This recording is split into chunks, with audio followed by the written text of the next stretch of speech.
Rajasthan board की वार्षिक परीक्षाओं के लिए कक्षा 9 के विज्ञान का असली पेपर मिल चुका है। स्वागत है दोस्तों आप सभी का आपके अपने यूट्यूब चैनल पर। दोस्तों कक्षा 9 के विज्ञान यानी साइंस का जो पेपर होने वाला है वो असली पेपर आपके लिए मिल चुका है। इसमें से जो मैं क्वेश्चन बताऊंगा वही क्वेश्चन आपके एग्जाम में 100% आएंगे। तो एक एक क्वेश्चन को आपको अच्छे तरीके से देखना है और उसका जो पूरा ये पेपर है वो आपको हमारे टेलीग्राम चैनल पर मिल जाएगा बिल्कुल हल सहित। तो आपको टेलीग्राम चैनल को जरूर ज्वाइन कर लेना है, वहाँ पर आप उसका हल सहित मिल जाएगा और आप यहाँ पर भी इसका हल देख सकते हैं। पहला प्रश्न है परमाणु होता है, तो इसका जो राइट आंसर होगा वो होगा परमाणु एक विद्युत उदासीन होता है। डी आपके इसमें राइट आंसर होगा। बिल्कुल मैं एक एक क्वेश्चन को आपके सामने एक्सप्लेन करूंगा और यही क्वेश्चन आपके एग्जाम में आपको देखने को मिलेंगे। दूसरा है दो या दो से अधिक परमाणुओं से मिलकर बने तत्व को क्या कहते हैं, तो उसको अणु कहते हैं। बी आपके इसमें राइट आंसर हो जाएगा। इसके हल मैंने यहाँ पर लिख रखे हैं आपके लिए सुविधा के लिए, सभी के हल लिख रखे हैं। तीसरा है ऑक्सीजन तत्व का अणुसूत्र क्या है, तो ऑक्सीजन तत्व का अणुसूत्र है वो आपके होता है, ऑक्सीजन तत्व का अणुसूत्र O2 होता है। ठीक है, यानी इनमें से कोई नहीं है। ठीक है, डी आपके इसमें राइट आंसर हो जाएगा। अगला है सल्फर के 32 ग्राम अणु में कितने परमाणु होते हैं, तो सल्फर के 32 ग्राम अणु में आपके 6.022 यानी 10 की घात 23 वाला ए आपके इसमें राइट आंसर हो जाएगा। पांचवा कोबाल्ट का प्रतीक क्या होता है, तो कोबाल्ट का प्रतीक CO होता है। छठा क्वेश्चन है परमाणु द्रव्यमान की मानक इकाई क्या है, तो कार्बन 12 यानी कार्बन 12 की परमाणु का 1/12वां भाग का भार होता है। ठीक है, आपका अगला क्वेश्चन है नाइट्रोजन के 3 मोल का ग्राम में कितना द्रव्यमान होता है, तो उसका 42 ग्राम होता है। ठीक है, नाइट्रोजन के 3 मोल का ग्राम में कितना द्रव्यमान होता है आपको बताना है। आठवां प्रश्न है दो अघुलनशील द्रवों को पृथक करने की विधि क्या है, तो वो पृथककारी कीप द्वारा इसको पृथक किया जा सकता है। तो इसमें डी आपका राइट आंसर हो जाएगा। अगला है पास्कल मात्रक क्या है, तो पास्कल मात्रक है वो आपके क्या है इसमें, तो वो है आपके मतलब इनमें से कोई नहीं है पास्कल मात्रक। और अगला है आपके 10वां क्वेश्चन टिंडल प्रभाव प्रदर्शित नहीं करने वाला विलयन कौन सा है, तो वो आपके वास्तविक विलयन। ठीक है, यानी टिंडल प्रभाव को वास्तविक विलयन है वो प्रदर्शित नहीं करता है। अगर आपके रेगिस्तान की पूर्ति वाले जो प्रश्न आ रहे हैं वो इंपॉर्टेंट क्वेश्चन है, ये आपको एग्जाम में देखने को मिलने वाले हैं। एक एक प्रश्न को आपको अच्छे तरीके से बताएंगे और अगर आपने अभी तक इस चैनल को सब्सक्राइब नहीं किया तो जल्दी से सब्सक्राइब कर लीजिए, क्योंकि आपके लिए आगे जितने पेपर होंगे उनके इंपॉर्टेंट क्वेश्चन आपके लिए आते रहेंगे।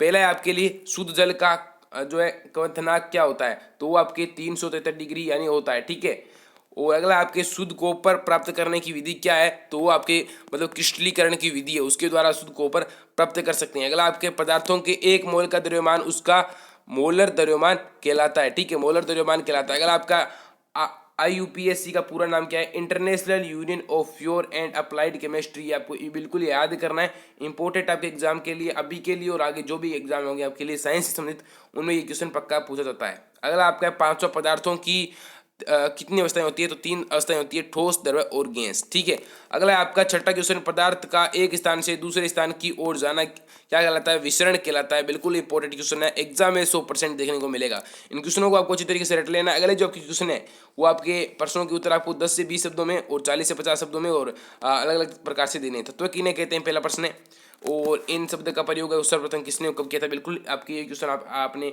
अगर पढ़ा विज्ञान का साइंस का लेसन तो आप दे सकते हैं।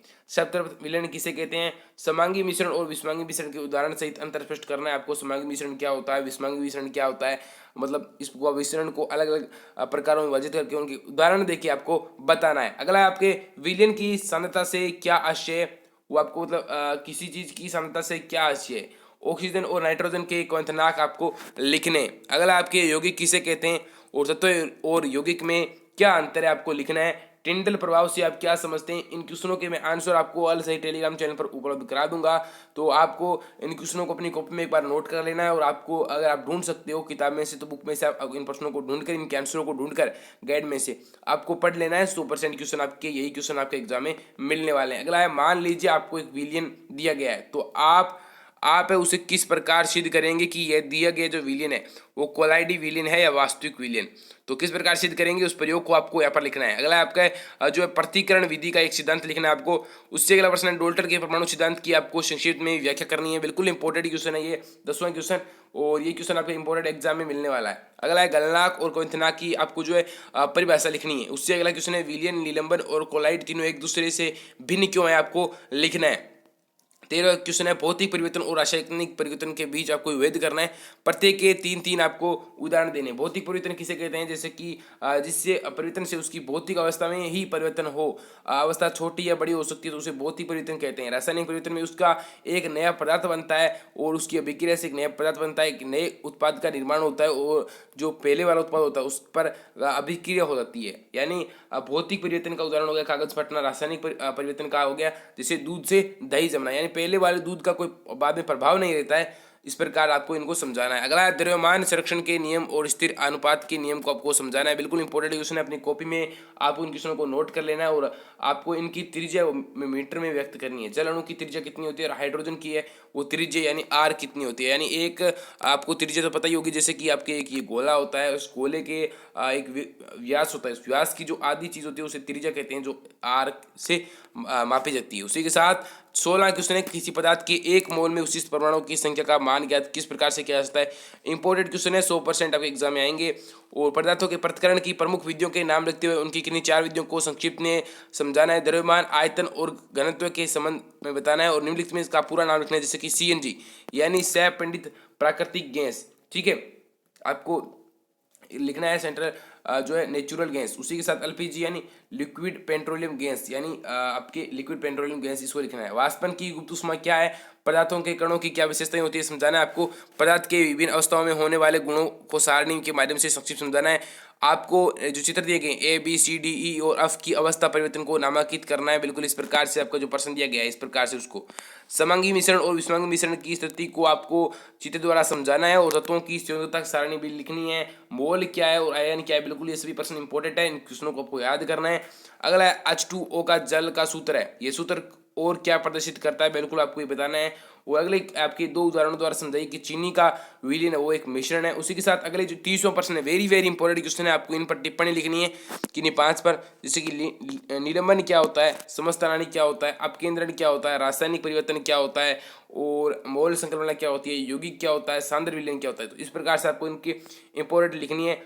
अब बात करते हैं आपको इस पेपर की आंसर की कहाँ से मिलेगी। तो इसके आंसर की आपको हमारे टेलीग्राम चैनल पर मिल जाएगी, वहाँ पर मैंने इसके आंसर की भी डाल दी। इंपॉर्टेंट प्रश्न है आपके लिए, 100% ऐसे ही क्वेश्चन एग्जाम में देखने को मिलेंगे।